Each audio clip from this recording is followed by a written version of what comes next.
My name is Lucina, and I have Lyme. These are my sons, and they have Lyme. This is my sister, and I have Lyme. I'm their grandmother, and these are my daughters, and I have Lyme. We're living proof there's Lyme disease in Texas.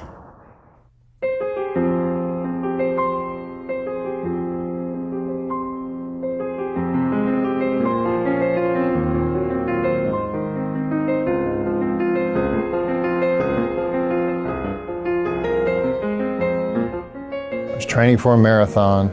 I was at probably one of my best physical conditions in my life at the time. And that's when I knew exactly when I contracted it, because it all changed. 15-pound weight gain in 2 weeks, flu-like symptoms, always cold, always chilled, sweats, sleep 15 hours a day. I'm one of the blessed that I got diagnosed quickly. Some of the people that I've just met that y'all will be seeing have been suffering for years, and I just can't imagine the frustration and the pain they've been going through. Hello, my name is Libby Watts, and I have chronic Lyme disease.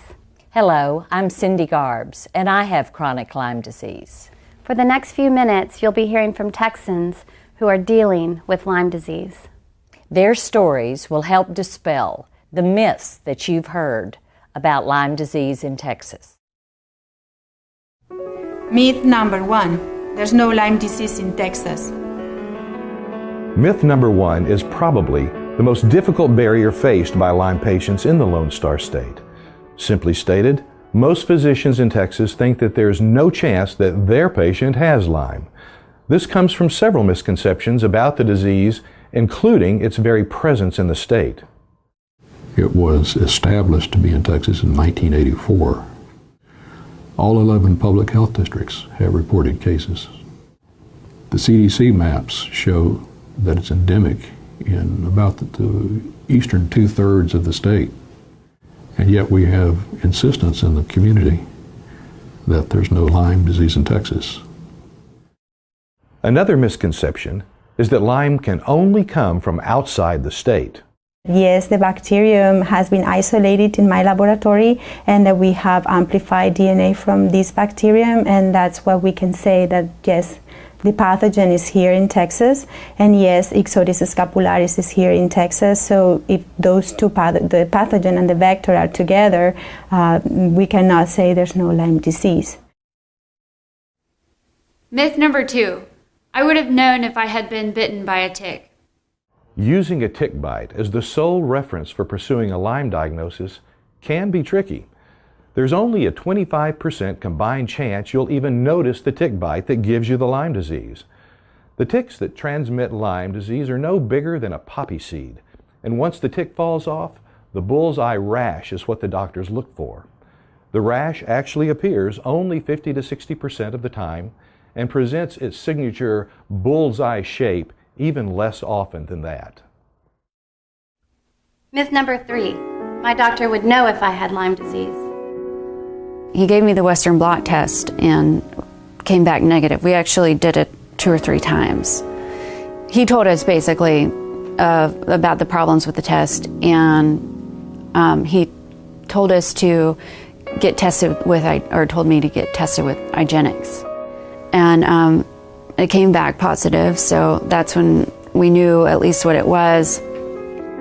The lack of accurate blood tests, along with many other factors, is the reason that a clinical diagnosis based on symptomology is the way most patients are declared positive for Lyme disease. This was a child that was literally falling apart at the seams, and all the while the mood swings were getting more and more erratic.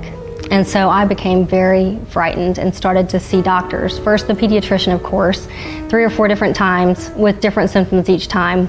Leg pains, and they said they were growing pains. The doctor said, well, we've got gastrointestinal problems, go to the gastroenterologist. So then let's send you to a psychiatrist, let's send you to a infectious disease doctor, let's send you to an oncologist. And then they did some blood work, and that wasn't normal, so off we went to MD Anderson.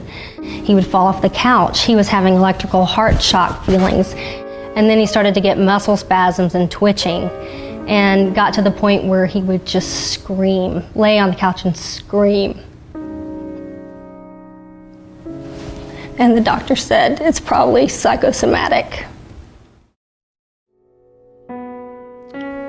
We finally went to a doctor who said, after our third visit, after the EKG, after the CAT scan to rule out a brain tumor, he said, I'm going to test him for tick-borne disease, but I don't think there's any Lyme in Texas, so I'm just going to go ahead and run that because we pretty much looked at everything else. So he did run the test, and when I got the results back, of course they were negative, but I thought, well, I'm going to do my homework and find out why would he run that. I don't know. He didn't tell me. These are the symptoms that make me think that's a possibility. So I looked it up on the internet, and when I got the symptoms for Lyme on the screen, I just started crying and crying because that was it. Myth number 4, Lyme disease is hard to catch and easy to cure. I was at the camp and I felt them on me. There was more than one, and they were just on my legs. And goes to its hiding spot at once, and it injects you or bites you, and you got it. One other fact that we just found out when we got back is that I have given Lyme disease to my wife. So now my wife has Lyme disease, that I gave it to her. And that's just a horrific feeling that I would, that this would happen to her. And I was the cause of it. We've also been told that children born with mothers who have Lyme can get it through the fluid, embryonic fluid. And so they're born with Lyme disease. The biggest problem with treating Lyme disease is that most patients aren't diagnosed until it's too late for an initial round of antibiotics, and the disease has become chronic. We have a lot of friends that say, well, why is he not getting better? Well, he is. It takes time. This is not something that, you give antibiotic and it's gone. It could be years. This is, it's a treatment that takes a long time. Chronic Lyme treatment involves tackling 2 problems. The first is attacking the infection with megadoses of antibiotics. This is normally what your bag of medicine looks like. They vary in size, milligrams, grams. You mix it, you connect your lines, your blood thinners, your fluid flush, saline flushes. Everything has to be sterile, so these are what you use every day. So you can imagine how many I've gone through for 2.5 years. The second part of treating chronic Lyme disease is dealing with the damage done by the bacteria. And this one is keeping me out of heart failure right now. And heart failure is not something that a 38-year-old should deal with. And this is not even everything. There are some things that don't travel with me. This is typical of what a patient with Lyme disease takes whenever they're in treatment and beyond.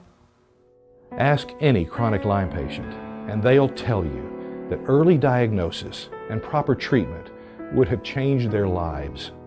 And one day, my body just broke, literally July 9th, 2009. And I never went back to work. If you treat it wrong, you can have horrible results. Bad results, and just try to catch it early. Help us dispel the myths about Lyme disease in Texas. Texans need you. Texas is known for the finest medical facilities in the world. People travel from around the globe to come here for their treatment. Yet Texans have to travel out of state to get treatment for Lyme disease at great expense. What's wrong with this picture? If you are a patient or doctor who has encountered an unusual array of symptoms whose cause hasn't been identified, then please consider the possibility of Lyme disease. For more information about Lyme disease, its symptoms, and its treatments, visit our website at TXLDA.org. There is Lyme disease in Texas.